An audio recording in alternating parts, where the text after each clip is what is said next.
Welcome to All Over the Map. Take chances and ask questions. Open discussion on all topics. The driving force. Get her done. Laughter is medicine for the soul.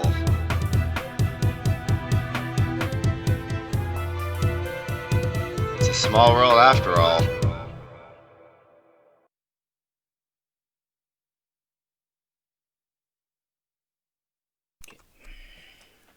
Paxton Schulte was drafted 124th overall in 1992 by the Quebec Nordiques of the NHL and played one game for the team during the 93-94 NHL season, spending much of his time in the American Hockey League with the Cornwall Aces. He was part of a blockbuster trade to the Calgary Flames for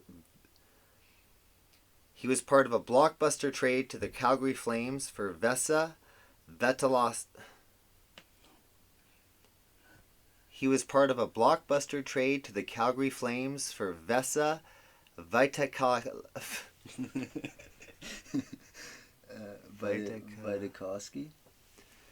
He was part of a blockbuster trade to the Calgary Flames for Vesa Viitakoski in 1996, and again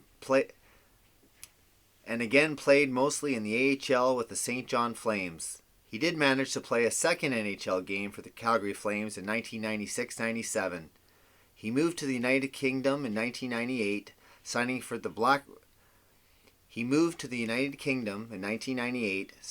Bracknell Bees, winning the British Ice Hockey Superleague title in 2000.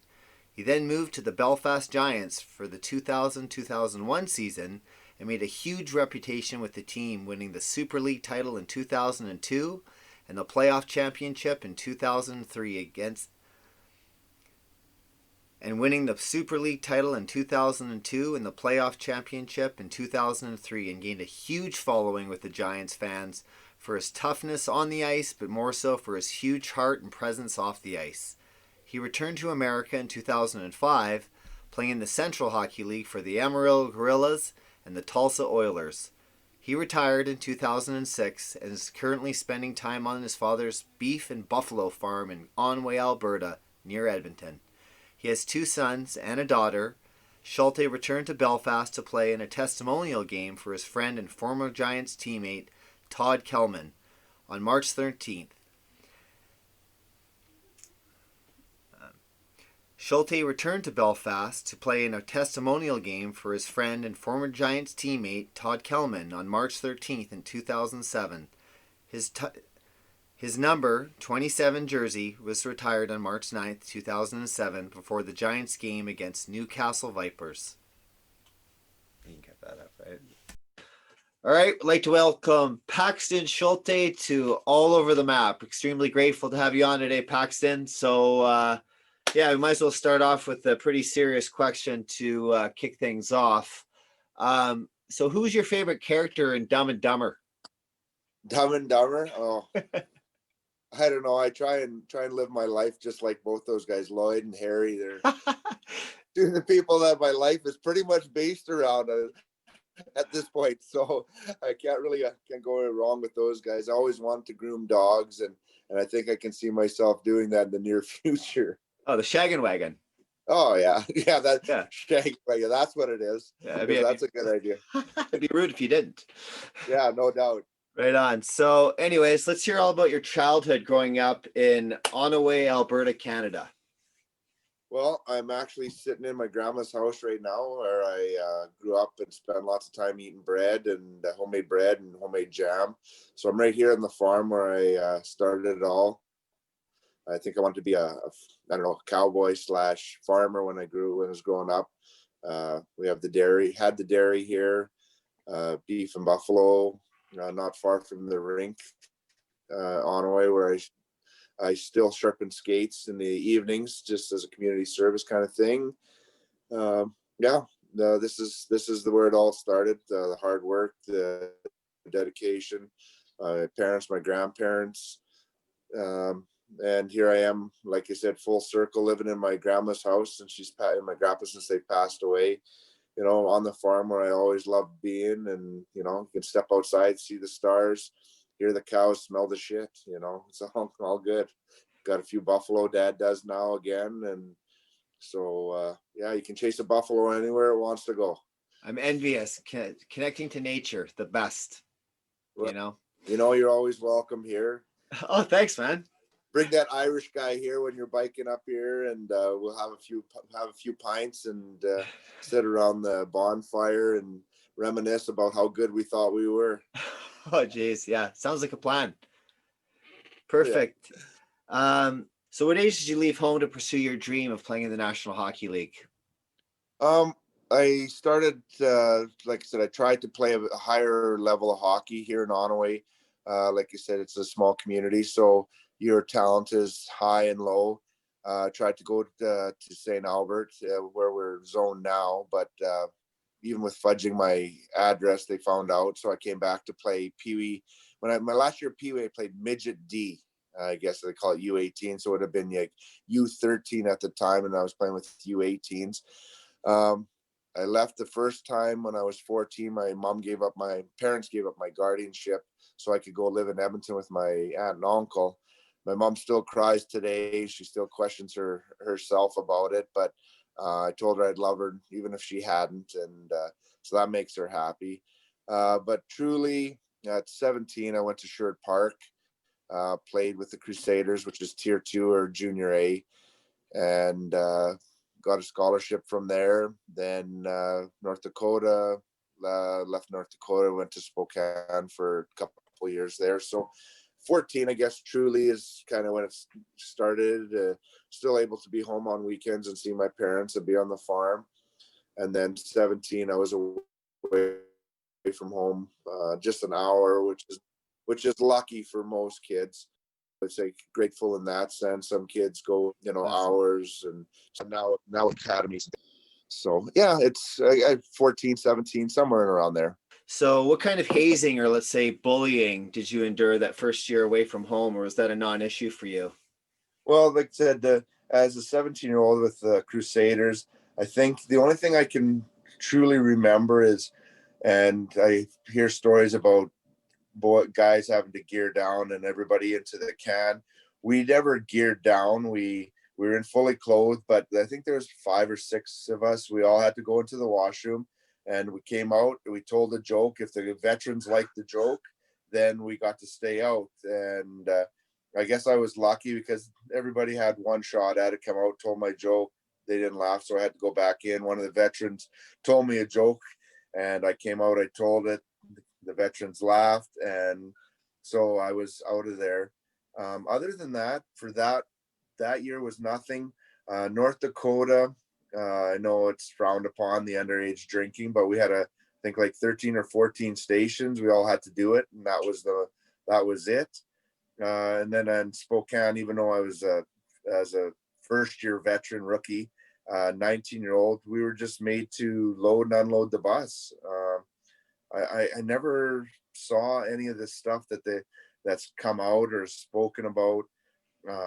Maybe I was fortunate. I'm not saying it doesn't happen, but like you said, even as an adult working in a shop, as a 30-year-old some guy, I've spent my hours on the end of a broom,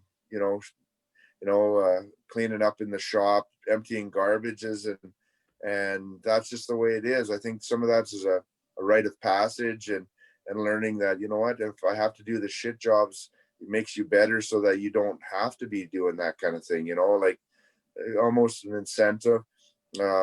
Like belittling people or stuff like that they talk about with some of these coaches, never okay. But getting yelled at and the expectations of someone doing you have expected to do better is huge. Like I said, if yourself, you see in your friends and family, nephews, nieces, your kids, they have so much potential, and sometimes that's the real struggle. Is you see these kids have so much potential, but they're using 10% of it, and you only want better for them, and sometimes your means of doing that, whether they be right or wrong, is the heart's in the right way, as long as you go about it the right way to get the most out of them, and only because you care and you want to see them succeed, so you don't have the same struggles that, say, yourself or myself had growing up. Should have worked a little bit harder, didn't have somebody tell me a little bit. Kids are going to have to learn from their own mistakes, but if they can learn from your mistakes, then they're that much further ahead. Yeah, and some kids are a lot more mentally resilient, going through those certain, say, rituals or whatnot. If you're Yeah, 18, 19, yeah, playing your first year in junior, you're probably yeah. treated a little bit different than the 16-year-old or the 17-year-old or whatnot. It's And all I like, think that comes across as yourself. There's the kids that are a little bit on the cocky side or know it all, or more apt to give you a little bit lip better. And I'm not saying know your place, but you know what?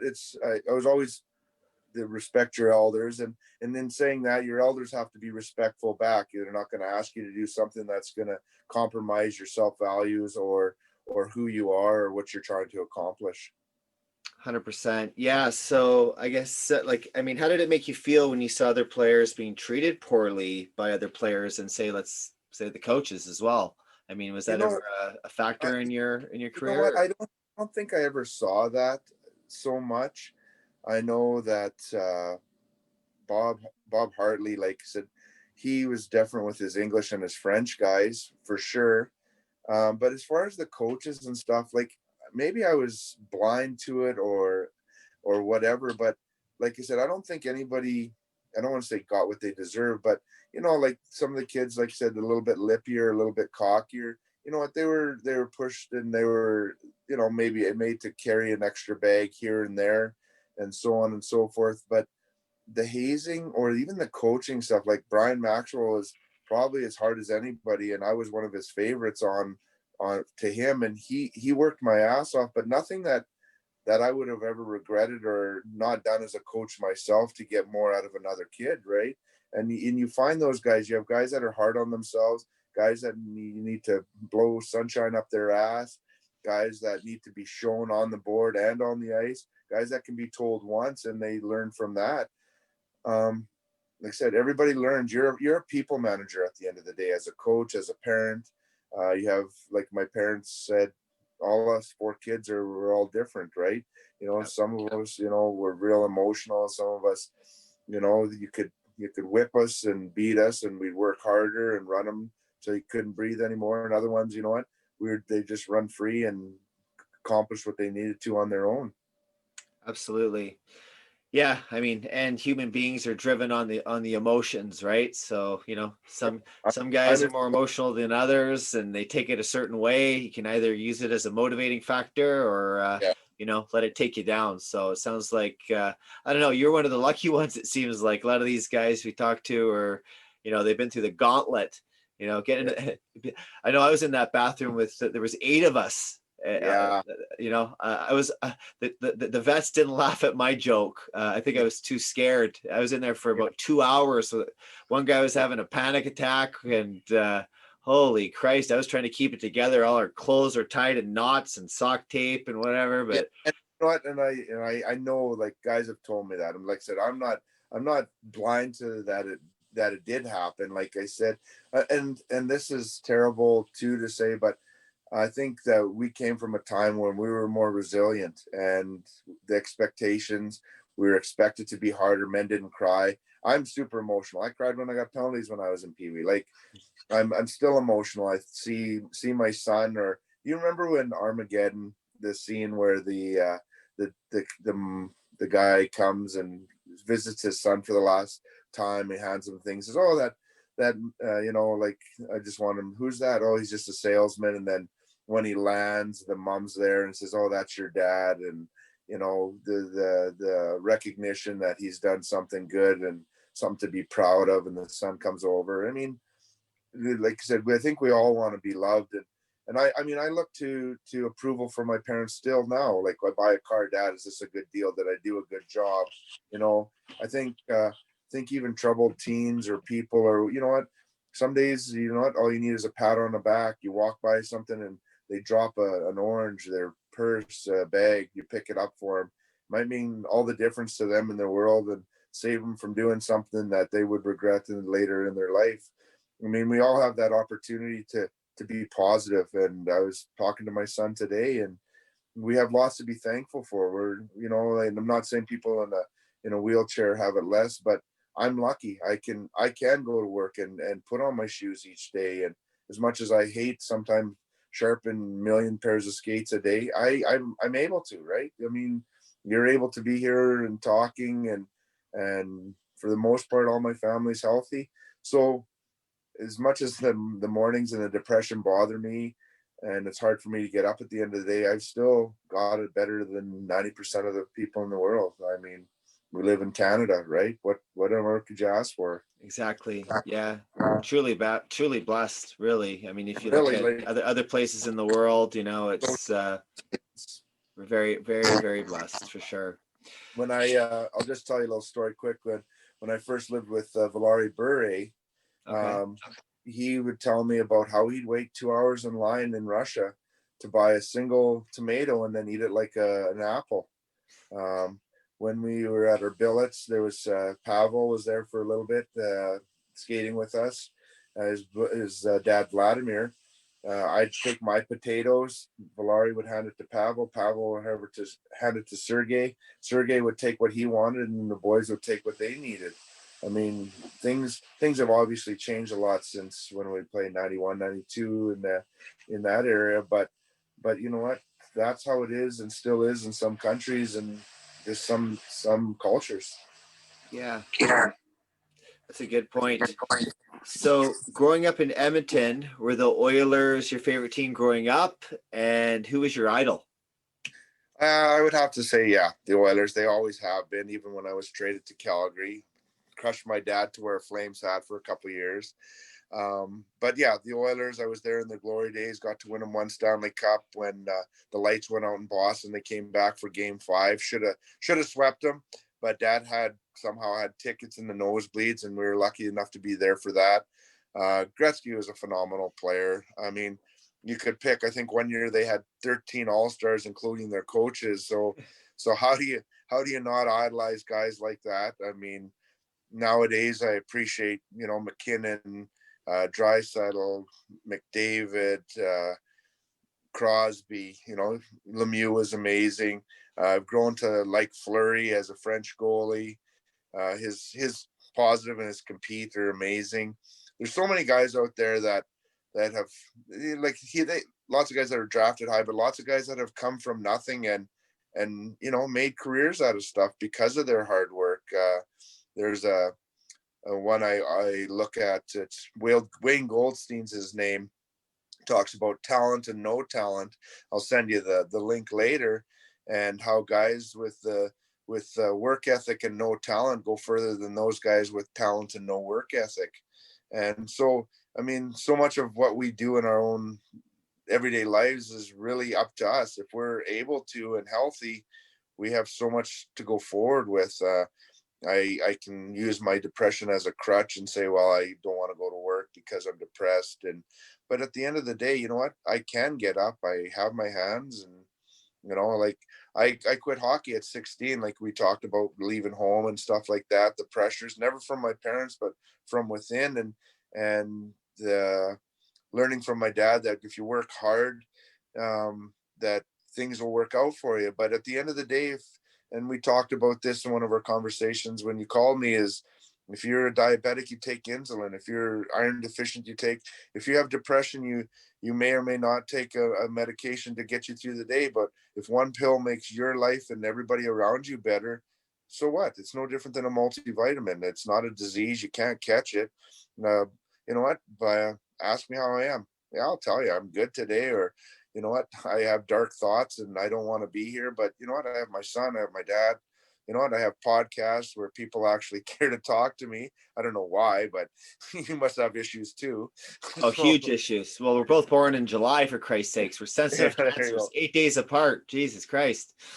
I watched 50 Shades of Grey the other day, and the guy says, I'm 50 Shades of fucked up, he says, or messed 50 up. Shades of fucked up. We should rename the book or write a new Yeah. one. Oh, yeah. grab your top 50 hockey players or athletes with issues and how they've overcome them. Yeah, absolutely. That's your next title and your next goal. Exactly. Your next movie, 50 Shades of Recovery and Depression. Yeah. Oh my God. So did you pattern your game after anybody in particular? Well, as you could tell by my stats, it was Gretzky. Oh, 100%. Yeah, you had a couple of those 200-point seasons too, eh? Yeah, in practice. No, you know what? I think I started out, I liked Stevie Y as well. Yeah. I think as it turned out, I didn't really fight at all until I went to the Western Hockey League. I fought Kent Staniforth, one of the toughest guys out of the East at the time. Pretty much I never got my lunch handed to me, as you would say. And Max, he told me, he says, we got to teach you how to fight before you get killed. After that, I never did anything. I racked up a couple hundred points and a couple hundred PIMs and 80 points and went from there. And like I said, you saw my stats my last year in Belfast, 54 games, 55 points, 355 minutes. So I was averaging as many minutes in the box as most guys average on the ice. I obviously had, I think, been able to just play hockey like I did the 1 year in the American League and didn't fight as much, had people that were doing it for me that, your body lasts longer, right? I think that's kind of why I retired in Belfast there is at 20, you're fighting 20-year-olds, 30-year-olds, 25-year-olds. At 35, you're fighting 20-year-olds, 25-year-olds. And at the end of the day, as much as you can stay in shape and stuff, it gets old. You get tired, you hurt, you remember everyone a little bit more, lasts a little bit longer. Just like we spoke about drinking, you used to be able to go on, 2-3 day benders. Now you have 4 drinks or 5 drinks, and it's a 2-week recovery. Absolutely. Yeah. So living in a billet home or host family can be very challenging for young men that leave home at an early age. How was your experience with the families that you lived with? I was lucky. The Emirates were amazing. They're Is this where you lived almost with Valerie? yeah, that was the first year. Yeah, there was maybe they were too involved, but it was only because they cared. Their meals were made. It was tremendous. And then my second year, I lived with the Edwards, and they were amazing people. Always looked after, funny, close to the rink. Had some dogs there. Never an issue. Really just an extension of the family. I was lucky in both senses. I know a few of the guys wouldn't get their billets were a little bit shy on the food. Very caring people, but they'd always come over, and there was always more than enough at my house. And at one point, it was either bring your own lunch or leave $10 on the top of the fridge, so she could buy groceries to replenish the fridge. Nice. All right. So I know you pursued obviously the college route, playing in the Yep. NCAA with North Dakota. That was for 1 year. What was that like as you made the decision to obviously transition to the Western Hockey League after 1 year of college hockey to obviously play with the Spokane Chiefs? Yeah, I think like for myself, I went there. They had 7 freshmen, thinking that I would get an opportunity to play. They had a couple Americans, couple guys that were drafted: Brad Bombardier, Chris Gottsman, Marty Schreiner, and I thought, that, and I had proved a lot after I left there, but I went there. The guys went to the World Juniors. I think I got 5 of my points of my 6 in the 3 games that I got while they were gone playing a regular shift. And the assistant coach had kind of recruited me over over the head coach, Gino Gasparini. So it was more his style of play. It was good. I definitely learned it. I wish I would have stayed, had an education to fall back on. But knowing that, I learned a lot of good things, work ethic from guys like Dave Hackstall, who was there. Amazing guy, worked hard. Dixon Ward, Greg Johnson, who's since passed away, unfortunately. But those guys were phenomenal. Dane Jackson, these guys were Greek gods. And they're amazing guys. They really, I had a struggle being away from home, not playing, going from playing lots to like I said, and I told you this earlier, I said, I tell the guys when I work with MCN sports advising, I say, yeah, that was the coach's favorite. And they say, well, how do you know? Oh, I sat beside him the whole time. So that was a transition. You probably known that yourself, being high minutes guys, probably where you were, and then going as a 16-year-old Tacoma, and then not seeing power play, penalty kill, maybe a regular shift. It's a transition, and like you said, nowadays you have parents calling the coaches, oh, my son's better than this, and you know what? And I see it too. I went through it with Xander this year. I felt he probably should have been on the U18 team, but lots of that was in his own hands. It's what the coaches see and what they need at the time. Try not to be the crazy parent and sit back and just be the dad that says, you know what, you could have did this, or you know what, where did we go wrong and how can we fix it? They have those options. And when I work with MCN and I see this is the parents are the biggest problem, is, oh, they're telling their kids an unrealistic goal. You know what we look at, and I don't know what the percentage wise is, but you and I both know, like, as good as we were, the chances of making it are slim, and it's hard. It's a dedication. It's a mind fuck, if you want to call it, and you're Absolutely. a piece of meat. So not only dealing with the demons of, say some of us have depression, which I think I dealt with since I was 16, but then the going from lots of minutes to no minutes to being away from home. We don't know that your auntie died, your uncle died, your mom's got breast cancer, and the coach is yelling at you because you missed a pass, because you hit a bump in the ice, which none of it is under your control. So the mental toughness and the media and the over stimulation, as you said to me once, is incredible for these kids. The stuff that I had to deal with, it's simple. I screwed up, I got yelled at. I screwed up, I got a spanking. Now these kids, you know what, they screw up, and some guy in Australia knows that he fell off his skateboard and hit him in the nuts. It's funny, but he's not feeling It's the not pain that the funny. guy, he's not feeling the pain that poor kid got.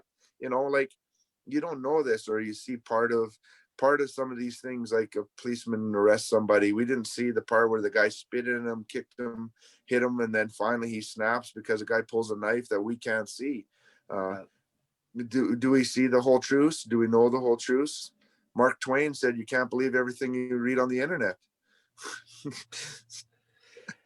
Being bombarded with an over influx of information. I was so confused. Even I remember my first year in Tacoma. I was like, I humbly say I led the team in scoring in preseason, and high on life, thinking that I was going to be on the top two lines, and come the first game of the year, I'm on the first line. I get two shifts. Yeah. And I'm looking up at my coach saying, like, is this really happening right now? Like, and then I end up being kind of scared of my coach. Then it was like scared to go to the rink.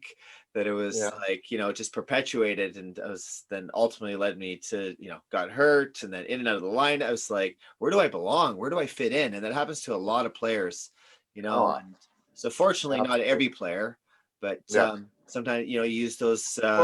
Your experience, the more experience you have, you might have too many scenarios to run through your head. Like I was thinking with my son, and he hurt his hip flexor, and do I let him practice? Is it going to affect him, down the? How many guys start ending their careers because of chronic groin injuries? I can just go one more shift, and that one more shift ends up into being no more shifts. So on and so forth. Where do we do with our experience?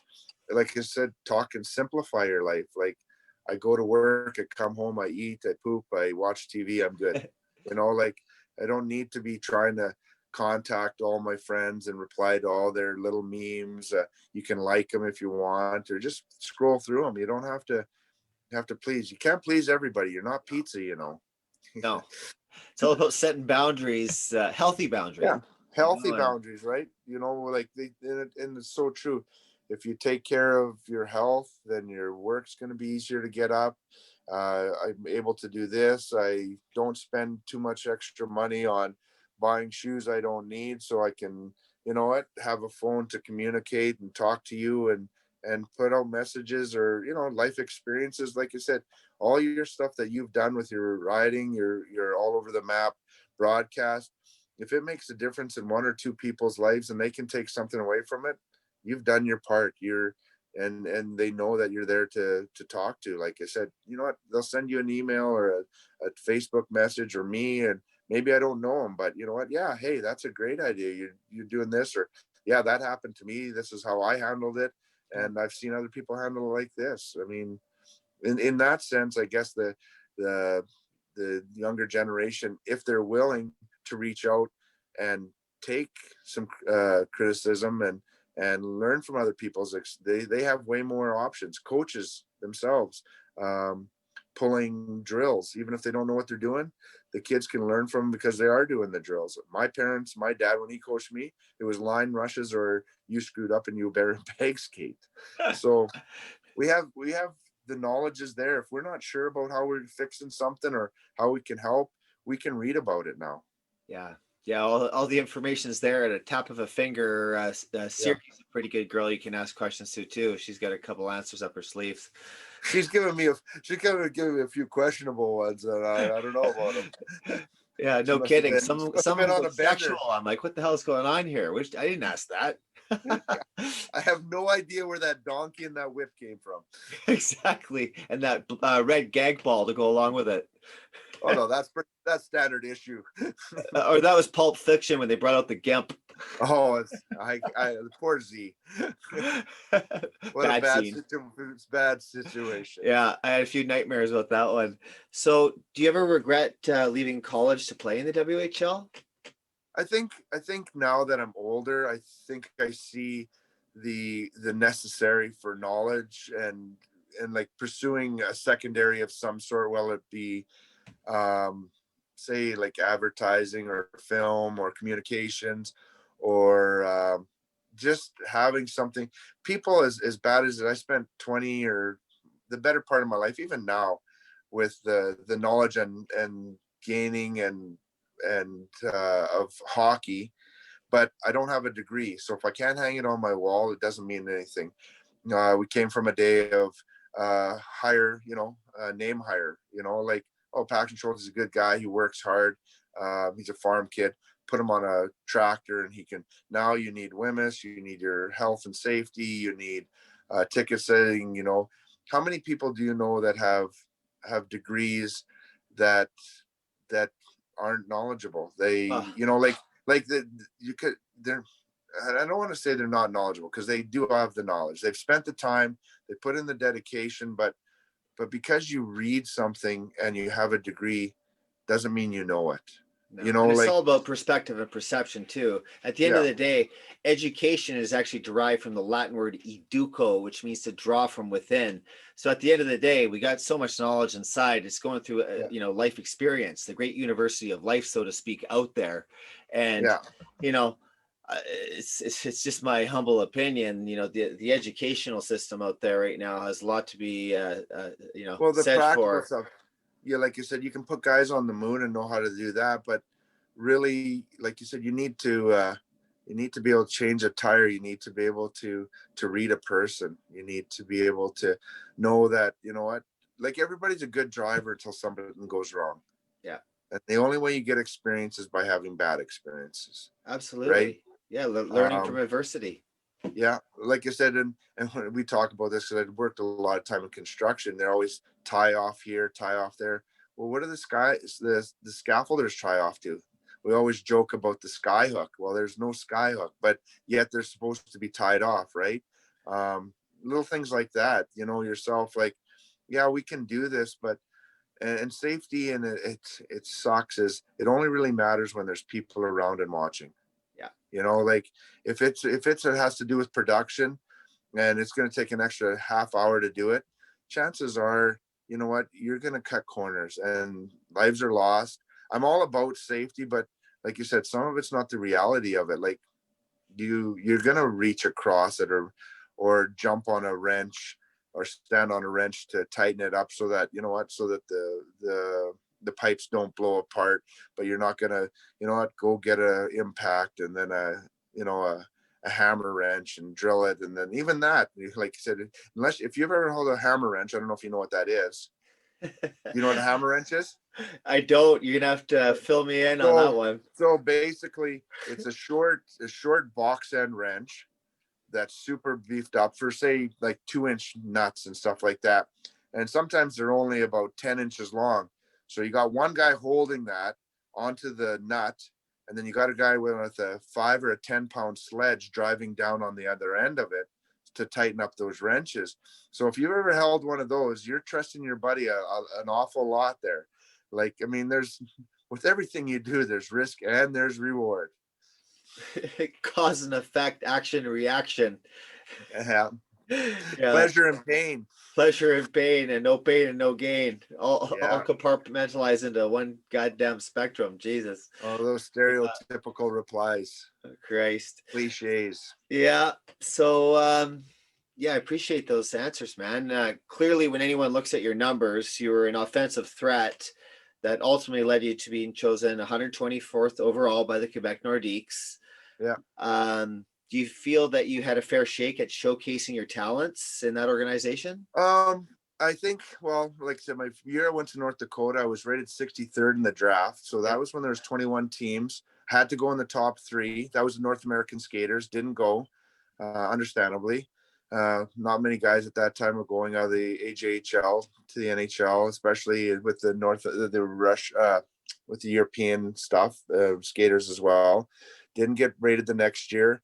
I was actually rated 38th the year I was drafted, and they opened it up to the Russians to be drafted and 18-year-olds. So I went from 38th to 124th. My one opportunity, I'm not saying I would have stuck, but came a week when I was picked by the whole league, the AHL player of the week. I think I had, like, I don't know, something 11 or 13 points in 4 games, had a 4-goal game. The whole league recognizes you. I want to say it was the week that Patrick Waugh was traded, right? So they was traded from Montreal to Colorado. A guy named Rene Corbett, who played and ended up winning a Stanley Cup that year with them, left winger, as well as he was asked. We think we won like 3-1, 3-2. He had an assist or something. That game I got presented with a stick, they presented me with the All-Star. I was going to the All-Star that year in Hershey, and they called him up. I'm not saying it was I would have stayed up like he did, but I think it was my opportunity to lose. Like I said, like the whole league sees that, you know what, he's done something good this week, that, your team, that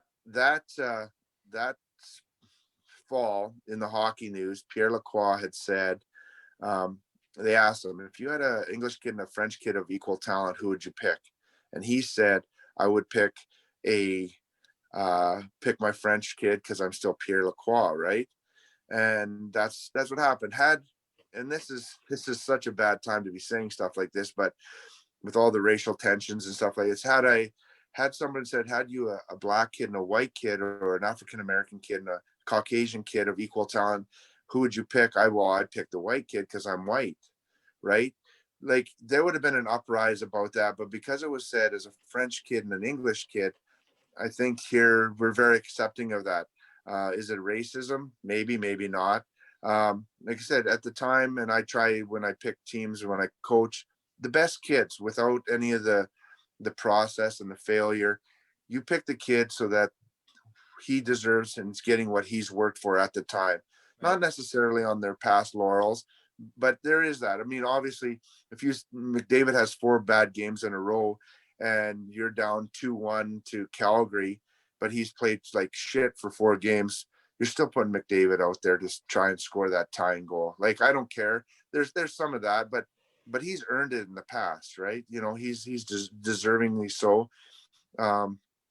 And if you work hard, like my parents said, you get what you deserve. If you're a good person, good things come to you. If you're a bad person, don't be pissed off when you get 14 speeding tickets because you're speeding all the time, or you kicked a dog, and then the next thing you know, you're bitten by a dog, right? I mean, there's the karma.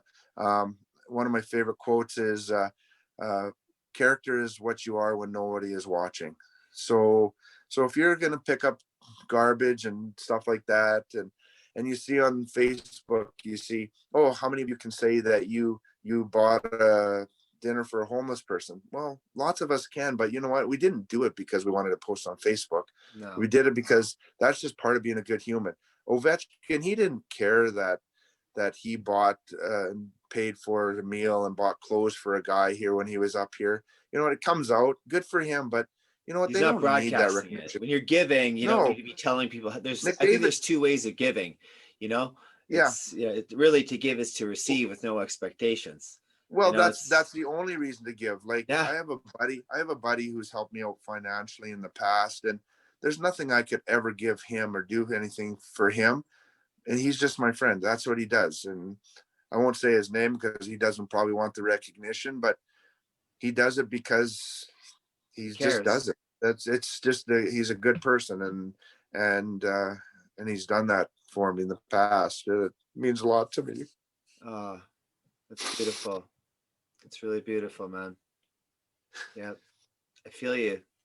Yeah. So I mean, when I see these things, I always want to post like, you know what? If you're really that good a person and you've done this, then you know what? Just keep being a good person and stay humble. Yeah. Humility, like my dad says, if you're good, people will talk about you. You don't have to talk about yourself. And I find that, and it kind of pisses me off. Michael Jordan never talked about himself. I'm not a big basketball player. When you're asking and saying I need my respect, like that tells me nothing about you. Like, if anything, that tells me exactly what you are. We've seen it just in the past NBA playoffs. You know what? When you go out there about your business, you put your nose down, you are the hardest worker. People notice that. I got told that here a couple of times, and I didn't realize that as a 15-year-old playing with a couple of my guys to it. But you know what? That means a lot to me, and I thank my parents for that, because my parents are the hardest working people I know. That's great, man. Great message. Yeah. So, what was it like playing your first NHL game? What did that feel like? Well, I would talk about this with somebody not too long ago. I honestly, the only thing I can remember is rushing to get there, getting a penalty on my first shift, and talking to Chris Joseph in a scrum. We skated together in Edmonton here. He's always been a good friend and someone I looked up to. He goes, "What are you doing here?" I'm like, "It's my first game." Oh, cool. I think I played 3 shifts in the first, penalty, none in the second, 4 in the fourth. I was up and down, had my cup of tea. I don't remember shit. Yeah, that's about it. I honestly, I warmed up with Kaminsky and Sundin. It was amazing. Yeah, it was great. Grateful for that opportunity. Jacques Martin was probably my best coach. I learned the most from him in the minors. He didn't want me fighting. I fought a lot. Um, he's amazing. I was hoping the Oilers would have got him when he was available there. At one time, I thought he's something that the Oilers could have learned from. So he was amazing. The game itself, yeah, shit, I couldn't tell you anything about it. I remember getting up. I remember dressing, and like I said, just being higher than a kite, and so many emotions. I'm nervous, I'm happy, I'm scared, I don't screw up. Like, oh, I want to score, and yeah, I don't know. Yeah, I couldn't tell you. It was like a Fruitopia, or what do they call it? We used to go down and make swamp water at 7-Eleven and mix all the different waters together, right? That was me. I was that 7-Eleven drink that you couldn't taste one thing, but I was in there somewhere. Nice. So, who was the best coach that you ever played for? I think Brian Maxwell, have to say that, even though at times I didn't like him, he was the best and learned the most from him. Yeah, I think that was the biggest jump, based on just his. I mean, you look at even his numbers as a defenseman. I think he was in the same year he's drafted first and third overall in the NHL and the Western Hockey Association. Lots of life experiences, the good and the bad. In the NHL, like I said, Paget gave me both my games. The year I had an opportunity with Dwayne Sutter in Chicago, in Calgary. I hurt my shoulder in preseason, and he's a farm kid. I was a farm kid. I think that would have been a great fit for me. Never got called up after that. No need for it, but like I said, that was one opportunity I wish I would have had over again and stayed healthy just to see where I went. Like I said, Jacques Martin was awesome. I learned something from all of them, whether it be good or bad, how I approach my coaching, talking to the kids, how I teach my skills or my power skating. But like I said, I've been in contact with Maxie, both on and off the ice, and he's always had good things to say and still a wealth of knowledge, even though he's super old school. I think at the end of the day, you learn that, like I said, no pain, no gain. There's difference between pushing a kid to where he's injured or to a kid where, you know what, his lungs are burning, but that's okay. It's okay to work hard. When I ask these kids, when I work with MCN, I say, did you work hard? Oh yeah, I worked hard. I was running hard. I was sweating. So I posed this question to him. I say to him, did you homestead 10 acres and provide for your family in the winter? They're like, no. Well, then you didn't work hard. I mean, your great-grandparents, our great-grandparents, the founders they did all of this, and that's why we're here. And at the end of the day, you know what? The sacrifices, I don't think I don't know the sacrifices my dad went through. At one point, he was living on $50 a month when he bought the farm here in 75 from my grandpa. And my mom was they were $100,000 in debt, making $50 a month.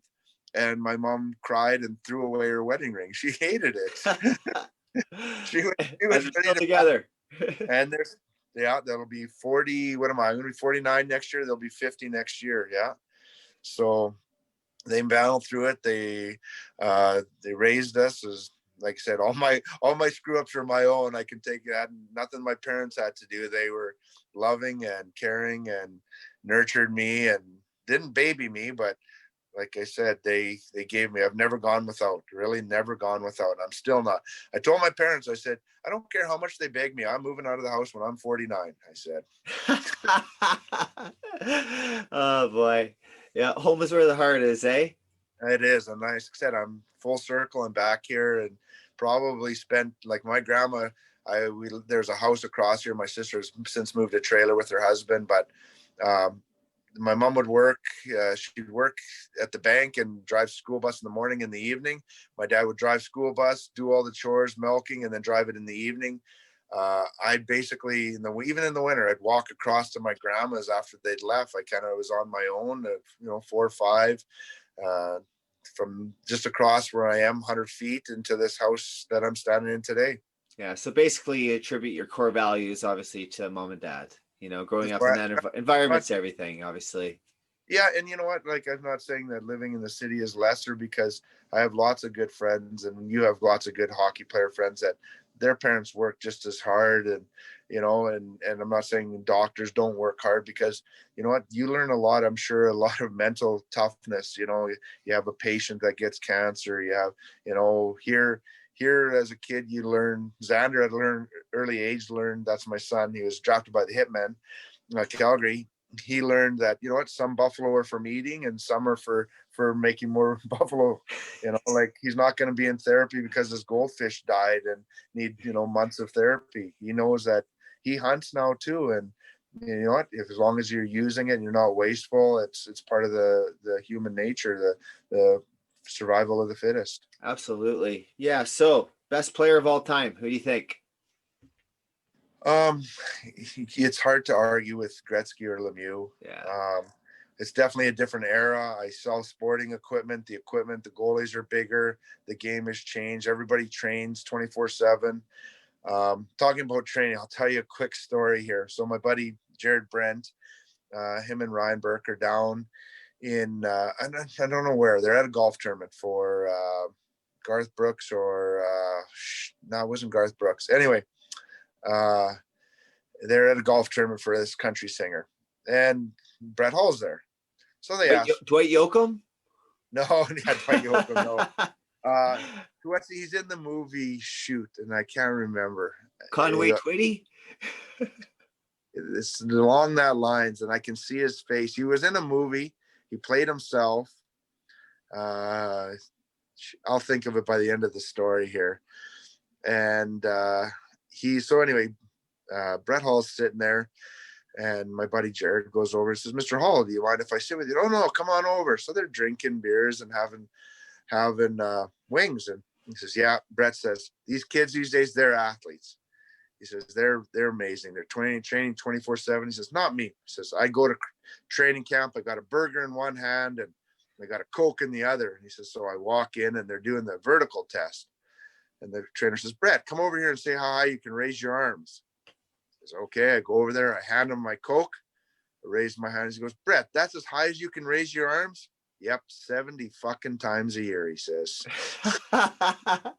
So yeah, Brett and I actually went to the same high school. So my mom was really good friends with Brett's mom. We played in the Nice. same hockey association. He's 10 years older than me, but Yeah. I mean, and there's a guy that left home at 19. Yeah. Hockey really wasn't even in his wheelhouse. Actually, it was a good friend of our family that convinced him to go to Penticton in the BC Junior League. He had over 100 goals his first year or something like that. The guy was just his story speaks for itself. The guy was sick. So came from George Strait. I think that was George Strait. Yeah. I think that's the one there. Yeah. So all right. So from a parent that has kids in the game, what kind of advice can you give to parents that perhaps put too much pressure on their kids? I think I never had any from my parents, so I was lucky. I know that I put lots on Xander, and I've stepped back. The one thing that my dad said to me that probably relieved most and all of my pressure was, "You can quit hockey, and I'll love you anyway." I think I know Xander, and I'm terrible about this. I'm always trying to get a little bit extra in here. "How'd your day go? Are you working hard?" Sort of thing. I think parents need to be parents and supportive and keep your kids safe. Let the coaches yell at them and do that thing. I still think that kids need their direction, even as young adults and even 19, 20-year-olds. Like, you know what? You've been given these God-given talents. Is this really what you want? You know what? Use them. It's okay to remind them that they have to work hard. Right now, I think Xander's talents levels are equal to anyone's. I think, like I said, I don't think you or I know what it is to work hard. I went to North Dakota. I was in the best shape of my life. I say I had a 5,000-foot mountain. I was the best shape of my life. I'm feeling good about myself. I'm at 2,000 feet.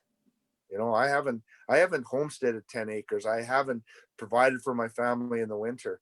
I don't know what it's like to get frostbite, lose a finger, and still go out and milk cows in the morning and make sure that my wife has bread and a meat and some potatoes to feed my kids. My parents are patching old clothes. We live in a disposable society. Let's make things worth keeping again. Let's look after our truck. Let's look after our jeans. My dad had a pair for good and a pair for every day. They got washed once a week. That was it. You had your Sunday clothes literally, and you had your clothes that, they're patched and they're 6 inches too short. I got a hole in my toe. I remember sitting patching my rubber boots with my grandpa, or my uncle, going down to my Uncle Billy's and "Uncle Billy, you got bread bags in your rubber boots." "Yeah, that's so my feet don't get wet." "Oh, okay." Your wool socks are sliding around inside. It feels funny, or things like that. I came across a pair of skates. I said to my boss, Dave Ridd, I said, "These Supreme 100s. I think these are the first brand new pair that my parents were available to purchase for me." You know, saving things. Remembering why we do things. I know I'm getting all philosophical, No, it's just not letting anything go to waste that doesn't need to go to waste. And like I said, it's not being finicky or not appreciating. You know what? Like you said, how many times do you sit and wish that you had an extra 10 minutes with your grandpa, a friend? I talked to my son today. I said things to my parents that I regret, and we always say them to the people we love, because you know what? At the end of the day, they're going to love us, unconditionally. But does it make it okay? No. I mean, yeah, we get angry. Should we say them? Probably not. Yeah, we vent, but there's other ways to vent too. And there's take a deep breath. And I wish I was as logical as I am now. And even saying that, there's days when I fly off the handle. But But if you're it can be, human. yeah, you know what? If it can be replaced, don't worry about it. Things that matter are family. Really, at Yeah, the end man. of the day, if you have your health and your family, your friends, yourself, that Irish guy that's editing this thing, like those are the things we're thankful. I like that. Yeah, I mean, but seriously, like, why not? You know what? So what? You know what? Your podcast, you never do another podcast, but your buddy, buddies are okay. That's great. You know what? Absolutely. So, you know what? You can still get your message across. Have a buddy, Ryan Duthie. He's down in Ontario somewhere. He's, just living on the He played in street. Spokane. Yeah, he's Yeah, I living remember on the playing street against now him. And he was too. a hell of a hockey player. God. Absolutely drafted. Yeah, absolutely. So He's is just, he he's homeless right now? yeah, yeah. Oh God. And Joe Murphy is another story as well. well, Actually, yeah, we had the same agent. I watched that. My dad said he remembers, and he said there was not something right about him when my dad stopped on the way back from my All-Star game with my agent Mark Hall, and they were in Chicago, I believe it was. And he was hunched over his food, eating it like somebody was going to take him. Things were not well then for him. And how do we get that? You and I never don't have it playing in the American League or wherever. We don't have the support groups. Like I said, I made 35,000 Canadian my first year, 7% GST, 8% PST, paid for my own accommodations. I think 48% right off the top. So I lived on 52% of 35,000. I worked in the summer. People are like, "Oh, you're a professional hockey player. You golf." I'm like, no, I can't afford golf balls or the time. Like, I would remember I was lucky enough to work at home. My dad had worked for me my first years pro. I worked from 9 to 4 or 5, drove into St. Albert. I worked out, ate, come home, 2 hours there, and 45-minute drive to and from the gym, and started all over again for the whole summer. And that was so I could progress. Now some of them are fortunate enough to make 75, maybe more, all US. That's a good living, watch your money, and they can work out and golf in the summer. Um, and try and make that next step. Whereas you and I never had that opportunity. It was work and that was it. Work and try and make the next step. So yeah. yeah. So after playing professional hockey for 11 seasons in North America, you took your game overseas in 1998, playing for the Bracknell Bees, then the Belfast Giants. Were you not you just I mean you not only put up a lot of offensive numbers, but you also took on more of an enforcer role as well. Did you enjoy fighting? I never enjoyed it. I never did. Still don't. I want my son to know how to do it. I told him it's like being a firefighter, right? It's better not to be busy. But if you're a firefighter and you don't know how to put out a fire, you're going to be in some trouble. I liken it. I tell these young guys, you have a fire extinguisher, right? You don't want to ever have to use it, but if the time comes, it can save your life or make your life a lot better, right? So you need to know it. I went from, like I said, 30 goals to 30 fights in the American League. We had a bunch of guys, like I said, and even in fighting, I think I have 290 some minutes. I was third in majors that year again, behind Bonvie and Kevin Sawyer. But like I said, I went from an all-star to 300 minutes. We had a bunch of guys get called up to Calgary that were tough guys, Jamie Allison, Simpson, and then I fought Jerry Fleming and did really well against him. He's like 6'8" or whatever he is, like 900 feet tall or something. And then I ended up fighting all the big guys and did well at it, and still managed to average half a point a game. But Bonvie would say to me, "Okay, Schulte, we're going." I'd get physically ill. I'd go into the bathroom, puke, go out and fight him.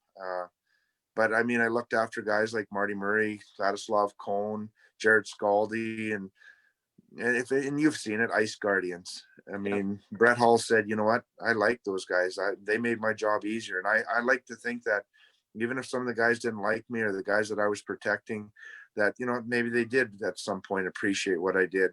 Because I mean, after leaving hockey, and we talked about this, I had no sense. I had no sense of family. I mean, I had my family biologically, but their need for me was nothing. I had a purpose when I was there. It was look after guys, score goals, create opportunities, change the momentum of the game, be a raw guy, play practical jokes on guys, cut their laces, you know, whatever was needed of me in the dressing room, on the ice. You know, be the center of their jokes and take a little bit on the shoulders, even if it hurts your feelings at times. But at the end of the day, I thought I meant something to somebody.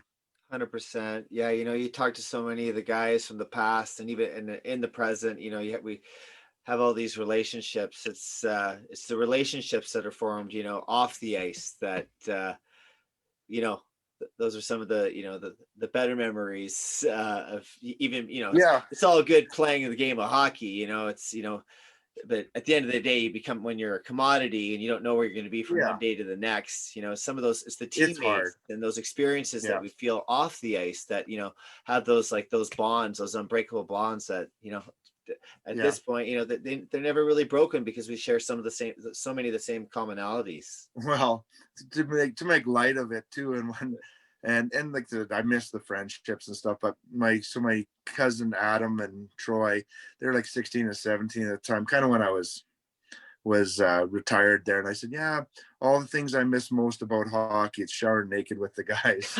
And my little cousin goes, what's wrong with you? Some of the conversations in the shower, eh? But Oh my God, yeah, that and we have the stretch around the circle before practice. That was fun too. Just we jabbering at we have each other. I miss those days. a family tournament out here, and I played in it one year, and I think there's like 20 of us or 22 of us on the bench, and I hadn't played in a while, and I'm sucking wind. And so we're sitting in the dressing room later, and I said, you know, this is fun. I says, but you know, this locker room stuff is good. I says, can't we just rent the ice, get a locker room, get half dressed and drink beers? I said, it would be so much better. Oh boy. So, how many concussions do you think you sustained over the course of your You career? know what? I was never knocked out on the ice, or never finished a game because of it. Got spun around once, punched right square in the face, dropped to one knee. Like I said, I've been lucky in my fighting. I don't know if it was, you know, just because Maxie taught me how not to get killed, or I did well at what I did, or I was afraid to get punched, or whatever. I remember once going into the corner, and I think it was Fiorentino was his name. It was with Binghamton. Elbowed me square in the nose with the old Jofas with the hard caps. Um, my first year, played a regular shift, never missed it, but it's the only time I can ever think that I would have had a concussion. And saying that, are you okay? Yeah, I'm ready to go. Yeah, you know what? That was it. Lots of times, stitches, my eyes swollen shut, ice it on the bench, go next shift, come back off, ice it again. You So probably dished yeah, out a few though. I, you know what? I'm not gonna say I was a super clean player, and I never would want to play against myself. But I made people hate me. I was miserable. But and saying that, I don't know if it was in my nature or if it was just how much I hated losing. I would Yeah. literally just about do anything, you know. One thing I never can say I can never did was punch somebody when the refs were in or Yeah. on the ice. That was something that I see it today, and I know that the guys on the ice are probably freaking deserving of a slap in the face or a punch in the lips. But if you're not looking, and you're not you know, combatant or whatever. I mean, I'm not saying like I never punched a goal scorer in the face with my glove on, because you know what, those guys deserve it too. But I also knew that, you know what, there's a Georgie Larocque out there, there's a Reed Simpson, there's a Christophe Oliwa, there's a Peter Worrell, you know, there's Jerry Fleming, you know, all those guys that I fought, Dennis Bonvie. I knew that, you know what, every time I'm going to make your life a living hell. That's my job to do. But I also know that when the time comes, and as they say, answer the bell, I was there for it. You know, it is what it is. And the way I played and running over Marcel Cousineau and Bird Dog and having to fight him and let him punch me in the face, and get us a 5 minute, knowing when's the right time to fight and when's the right time to take a punch. Tell lots of these young guys that I work with, toughness is not necessarily what you hand out, but what you endure. And I think that's the same in real life too, right? Yeah. Sometimes you got to take a lot of shit to make that next step. And you know what, your boss yelling at you maybe get you a promotion, or a customer in your face instead of retaliating to them. A loved one, making sure you fight clean and not say something hurtful that at the end of the day you won't regret, and your relationship's better for it. Yeah. So I know you're known for your huge heart and presence off the ice. That says a lot about your character. What advice can you give to not just the kids, but anyone out there, how being a good person can take you really far in life? I've used, and I kind of touched on it earlier, is we don't know what's going on in somebody else's life. We talked about bullying to my team one year, and I said, if you're part of it, I said, you're off the team. If you getting it done to you, you're off the team. If you know about it, you're off the team. You're walking down the hallway at school. Kid drops their books. You walk past them. That kid goes home, kills himself. Yeah. You stop. You pick up those books and help them. That might be all it takes. Holding a door for somebody. I know I'm trying to be a better person, both inside and out. Looking after my body physically, mentally, doing the things that I'm telling you today on this.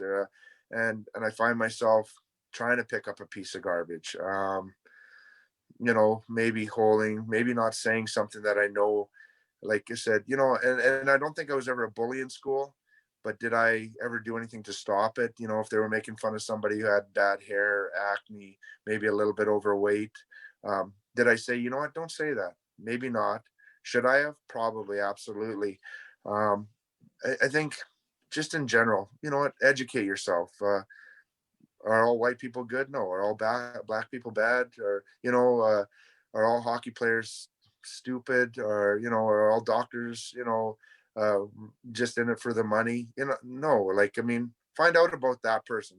If Ryan Phillips is a good person, like him because he's Ryan. If Ryan Phillips, popped your tires or let the air out of Irish's tires when he was freaking in the parking lot, then hate him for it. Don't hate him because of a stereotype. Find out about the person. Absolutely.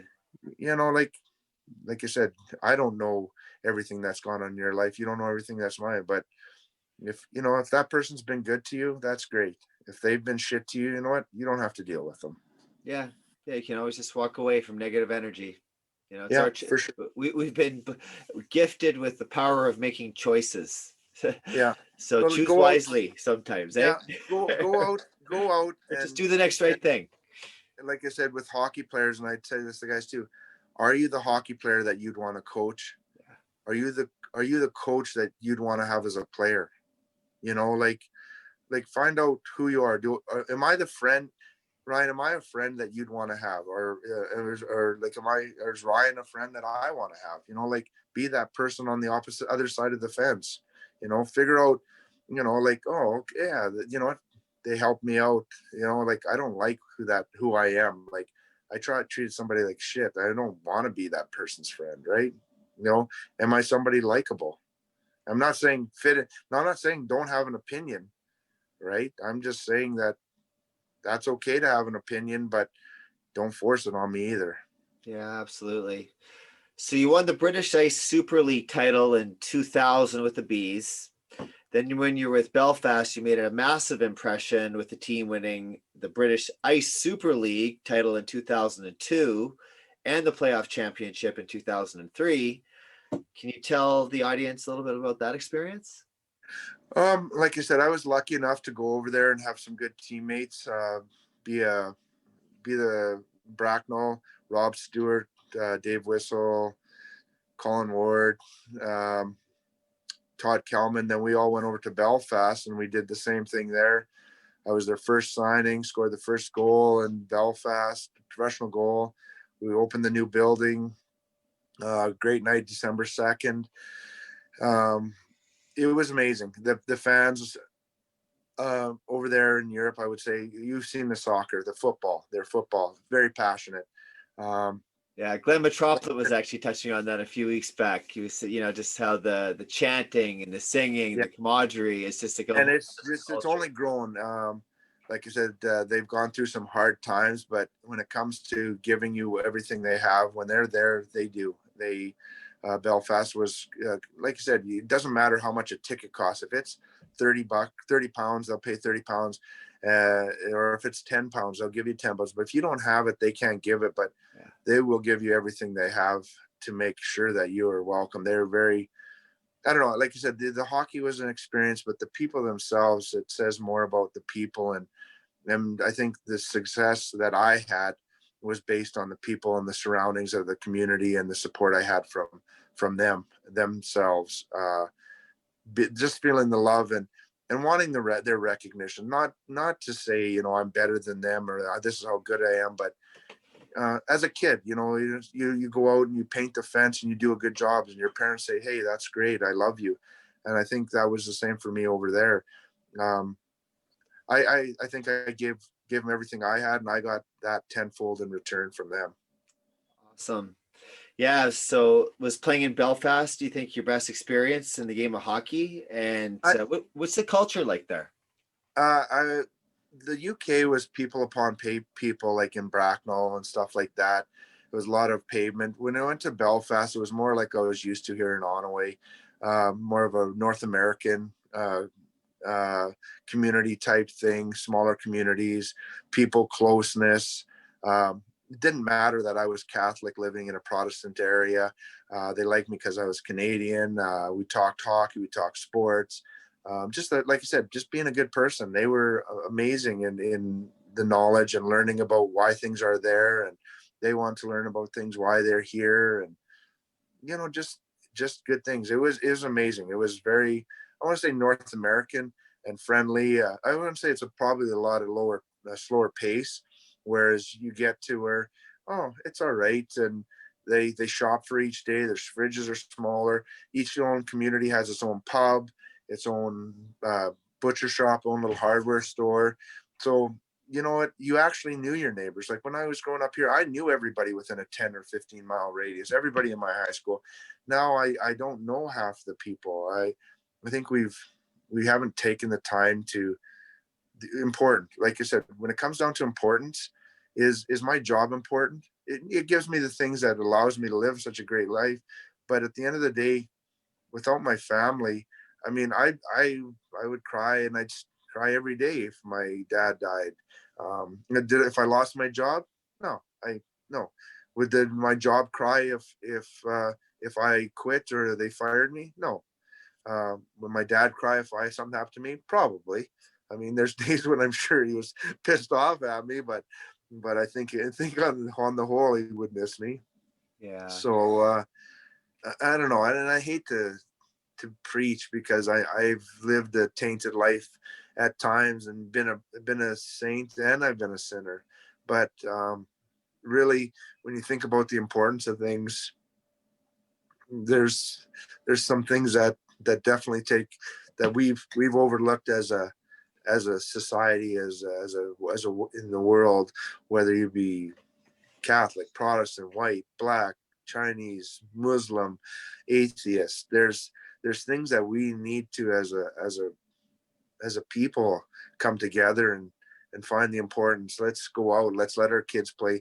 Kids don't care what they are. You put a ball out there, they don't care if you have a disability or you're a little overweight, you have a hair lip, you have no hair, you have cancer, you're white, you're black, you know what, kids playing. Let's just play with each other. Yeah. that sounds terrible, but No, it let's just doesn't actually. It it actually just really doesn't. let's you know what, It's when you go out and you have a beer at the bar, you're having a beer because you want to socialize, you want to learn, you want to relax, you want to forget that well, it's just 15 true human people were connection killed. at the end of the day. True human You know what? connection. Let what did Manny the Mammoth say on Ice Age when Diego, he goes up to Diego and is it Diego and hits him in the shoulder. He says, yeah, like a punch in the shoulder for a guy is like 3 months therapy. Like it is, like sometimes that silence is sitting in a room with somebody you care about, just your parents. Just my dad, he has his man cave. We go and watch we have an ultra beer and watch hockey or baseball and never say anything, but it's just good to be in the room with somebody that is there. Just, you know what, it's a simple pleasure. Absolutely. Yeah. The simple things in life are always free. I always say that. Yeah. Yeah. For the most part. Yeah. They have for the most. So what's your favorite hobby, or let's say, what are you most passionate about these days? I think I still like giving people my hockey opinion, whether they want it or not, because I'm still very passionate about it at the store, sharpening skates. I build decks in the summer. I do some woodwork and have a few projects that I think I've learned from and done well, and they look good and people really like them. Yeah, really, that's just, I've tried to simplify my life, like I said. So what has the game of hockey taught you about life in general? That you have to work hard at it all the time. There's no those days off, whether it be just getting up and going to work or getting to the gym. Just being mentally clear, putting everything in perspective. um, I had that conversation with my son today. I said, you know what, is hockey still fun for you? My dad said to me, is hockey fun? When it stops being fun, that's when it's time to quit. And I don't say if life is not fun to quit on life, but you know what? Find the good in it so that there is reasons. Like for me, it's my son, my family. This morning I woke up excited to talk to you. Thanks, man. No, I did really. Like, I mean, had somebody come into the store the other day, their husband's from Belfast, and signed some autographs in St. Albert. A friend from Onaway that I've known for lots of years and worked with, her boyfriend in Leduc has a Schulte jersey. Like I said, my cousin's friend from Belfast, he has a Schulte jersey. He works at a bank. I mean, the only time I ever get asked for an autograph now is if I'm signing a bank loan. Give me some more money so I can owe you some more money. Oh, and so I mean, it's funny. Like, and sometimes I feel I do talk about myself too much, but when you're in the store, like, if in the respect you get from, you know what, when I played pro hockey, this is what I did. People are more likely to listen to you, right? So then if you say, yeah, this is what you should do this, right? Like, and I'm not saying this wouldn't happen, but really, Ryan, if I wouldn't be a pro hockey player with maybe depression and sinner and saint things and lots of, closet, would I be on your podcast? Probably not. If I was an average guy that was going about my way, and you know what, not that they have anything less to share with you than I do, but I'm here realistically because of my hockey. So I have to be grateful for that. But is there things about hockey that I would have changed? Absolutely. Yeah. But everybody has something to offer. I mean, maybe you should go one day and grab some homeless guy, you know what, and just talk to him. Maybe you have. I have. Yeah. I actually did this thing about 11 years ago called Second Chance. And I actually didn't put it out there because it was kind of coming from a little bit of an ego standpoint. But I tried to get this homeless guy clean, so I got him a phone, I got him a bunch of clothes and stuff like that. But you know what? That's 11 years ago. You know what? That's exactly the stuff that people have.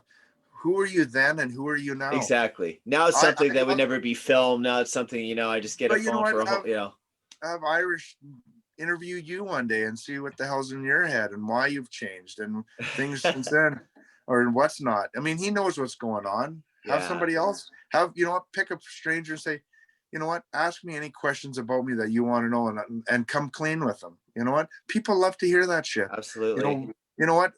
I did lots of things, and I'll share this with you, and I've said it before. So, and it's hard. And I've only told one other person about this outside of family members. So I talked to Greg Stefan, was with Detroit, right? Goalie. Yep. And so, like, depression, I never took lots for it for a long time, and this is personal, and if I quit, I apologize. But I do things like, people have alcoholic addictions, drug addictions. I've never tried drugs. I've drank and I've stopped because I thought it was becoming a problem. Never went for any help with it. But I do things like, so sex releases endorphins. You feel good about yourself. I go out, I drink, I get drunk, I'd have sex, not with my girlfriend, cheat on her, feel bad about it, go do it again. So my drug of addiction, probably sex. And am I proud about it? No. Do I struggle with it from day to day? I would say yes. So, like I said, talking Thank you about for it. your honesty. But am I trying to? Maybe I'm trying to lighten the load on my shoulders and get things off. But maybe I can lighten the load for you for a sec. That it's been proven that men are polygamous by nature, and it doesn't make it right. And I've read all that too. And societies expected our monogamy. But you know what? There's no one person I don't think can be your everything. You can't talk to your wife about your wife. I mean, you're going to need your buddies, or maybe even one of her friends or something like that. But I mean, we all live within a mold, and there's certain expectations. If it doesn't fit your mold, live with outside it. Try and do the right things.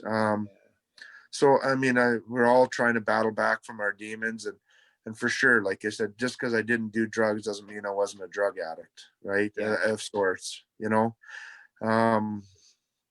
Hopefully somebody out there can learn before you're 50, like I do, that my mistakes are unacceptable to myself and to society in general. I'm not saying you have to fit into society, because I mean, if everybody was the same, nothing would be good. Nothing would be Well, I fun. think a lot of it too is, these so-called mistakes, we have to learn how to forgive ourselves too, Yeah, and my exes have said, as long as you're learning from them, or make the next relationship better, or whatever you do, like, and if you keep doing it over and over, you don't want to change. And I know there's at times when I'm lazy, and it's just easier to do the wrong thing. Yeah. And what is the right or the wrong thing? And it's perception. You've seen it on Facebook. Two guys looking at a 6 and a 9, one from one side, one from the other. It's a 6. No, it's a 9. They're both right. It's an opinion. It's when you start to force it on somebody. And I'm a Catholic, and I read something the other day where, all the churches are saying being gay or lesbian or whatever is wrong. But not once do you ever really hear a lesbian or a gay person saying religion is wrong. And I'm not a devout Catholic per se. Have certain beliefs, and it gives you a certain direction. The Pope said, I have a quote, and it says, lots of good things have been done in God's names, where some of the most horrific things have been in the name of God. Wars, battles. You don't have to be religious to do good, right? It's, and I don't know. It's like just about being the best you can be and doing the best you can moving forward. It's so redundant. I don't think that's the right word, but repetitive when you say that. But at the end of the day, when you simplify things, is not just trying to help people good. I mean, you talking to me today has helped me. Thank you. And so I'm grateful for that today. I'll probably take some heat for this one, because they have the gay pride parade, which is massive. Why don't they have a heterosexual parade? No, and I get it, and I think it's because, as heterosexual people or whatever, we force so much instead of being acceptance. Do we always believe? Do I always agree with everything that about gay and lesbian? No. Do I agree with everything heterosexual people? No, I don't. But I mean, it's okay to have an opinion, and try and force it. I mean, I don't know where you draw the line on any of that. And like you said, take heat for it. I think if you're educating and willing to learn about it, you don't have to like everything, but if you learn about it, then you can say, okay, I can see their point of view. It's not mine, it's theirs, and they're going to live with it. I don't have to go out and kiss another man. I don't have to go out and, but I understand why they are. Maybe they've been hurt by a woman Oh, so badly that absolutely. they, Who knows? You never that know they what's going need, on. Yeah. like you said, guys talk about guy stuff and girls talk about girl stuff, and maybe that works for some people. For me, it's not something that I would work for me, but that's okay. Like, I mean, some people tie their left shoe first and some people tie their right shoe first. That works for them, whatever.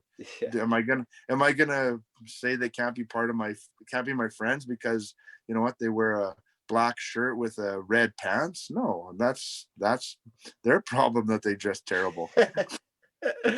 So do you miss playing professional hockey, and was it a tough transition, from playing pro I hockey miss it. to I life miss after it. hockey? Yeah. I definitely miss it, and I would have to say To that the so-called normal life, whatever that is. yeah, I would say, actually, we talked about it earlier. Like I said, is being a part of something, Yeah. and I have my family, and I've always been a part of that. Um, do I have to beat up anybody for my family? Not yet, but I would. um, so we'll go. Uh, the transition, I think now, like these NHL guys, even the AHL, I think there's more support. And I've thought about reaching out to him. Mike McWilliams is part of a thing. I don't know if you know Mike at all. Yeah. Know the name? Yeah. If you're not, you should reach out to him. He's got some good stuff going on to him. He's on Facebook. Fought him, tough as nails, great guy. Yeah, but like you said, if these NHL guys, they got guys moving them, they got guys helping them financially. Yeah. They have depression, they have abuse, like alcohol and drug. Like the transition. Do we have this stuff? I'm removed from since '99, right? Has anybody reached out to me and say, Paxton, Schulte, are you okay? Joe Murphy got NHL guys, right? I'm not dishing anybody that's trying to help him, because everybody needs help. But Paxton Schulte, Brett Duncan, guys that, career minor leaguers, yourself. Did anybody ever say to you, like, you've gone out, made stuff happen for yourself? Has anybody said, you know what? Let's just check up on all these guys. Let's run a roll call through and go through all the guys that have played. And, we've had all these, Big Mama Belak, Ripken. That's one of the reasons why we're doing this, not just this interview right now. That's why the premise of this show is actually showing the human, the boogeyman, like, toughest jobs in hockey, right? And did we do all it need because help we to liked some it? certain degree. We all need to be able to talk about our stuff. And these days, in these times of drastic, it's hard to ask for help. It's hard. Like I said, I grew up thinking, you know what, if you work hard, good things. And finally, I started taking some medications and stuff like that. And did I want to admit that I was weaker? No, because I come from a time when I provided. I homesteaded, like you said, homestead 10 acres and provide for your family. That's what I knew. That's what I was supposed to be. Wasn't supposed to cry. I was supposed to, just be the guy. Like, you come over, me and you, no hugging, no telling, hey, Ryan, I love you, buddy. I'll give you a massive hug, for Christ's sakes, and probably kiss you on both cheeks. Yeah. All right. Again, great. Just what I need. Yeah, just what you need. Okay, we'll stick with the hug. Boy germs, great. Boy germs, yeah. I didn't test positive with the swab in the nose, so I'm good to go. Yeah, as long as they're just sticking it in your nose. Yeah. Had the other one before, and that didn't feel so good. Thank God that cleared up in 3 days. That's what I saw one the other day. That awkward moment when you're getting a prostate test and you start running your fingers through the nurse's hair. Well, I was pissed off because I avoided it for so many years when I was going into like training camps. And then when I got into my 30s, I was like, well, I better get a prostate exam. I was super choked because the doctor fired 2 digits up my star. I walked out of there buckled. I called my buddy. I felt so violated. I felt like I was going to have to crawl into a bush somewhere. Yeah, you can tell me that on camera, but I know different. Anyway. I had a female doctor in Quebec both years do my cough. Did you cut her fingernails? It was weird. She was fairly. She wasn't like super model like or anything. She wasn't ugly by any means, but it's definitely a different experience. It's not that, oh, a woman touched me. It's a woman touched me. No, it was for a purpose. Yeah. It wasn't for my purpose. It was not for her purpose. It was just a purpose. Yeah. Anyways, so what's your main message to the world, brother, in these days of drastic change? Any message out there for the masses? Let's do our part to end this COVID first and foremost. Fuck yeah. Nobody likes it. Like I said, we voted. If we want to change stuff, we gotta make a positive change. We have to go out there. It starts with one person. Politics. If you don't like the speed limit, sign a petition. If you don't like the way your community or county's being run, change the people in charge. Get groups together and do it in the right ways. Let's not wreck our communities. Let's not wreck our friendships. Let's make sure that, let's be heard properly. Don't, like I said, make positive changes. We talked about MJ and LeBron. You know what? Be respected for what you do and not ask for it by the wrong actions. Absolutely. It's all about building bridges, not burning them. Absolutely. Yeah. So how can we follow your journey moving forward here, Pax? Like I said, we could touch base every now and then. That'd be great. Try and post inspirational and funny stuff on my Facebook. It's called Branded Hockey. I had a little bit of a hockey school skills thing. So I put stuff on there, and I'm trying to be about, either fun or inspirational. And if you want the somewhat truth, turn on the TV and watch the news. I took my TV down in 2007 because I wasn't believing the shit I heard. So anyways, buddy, it's been an absolute pleasure having you on. Thank you. And if you guys ever need anybody, or if there's anybody in this area that you need me to touch base with, or straighten out or talk to, hey. And then when you're up here, we'll go make sure that Dad butchers a bison, and we'll eat and have a few drinks and tell all the stories that the listeners can't hear. Absolutely. Yeah. Hey, if you got any awesome guys that you can throw on that you think could make a positive difference, definitely chuck them our way, and we'll have them on and have a great talk just like this. Yeah. There's, like I said, give Mikey a call there. I bet you he has lots to share.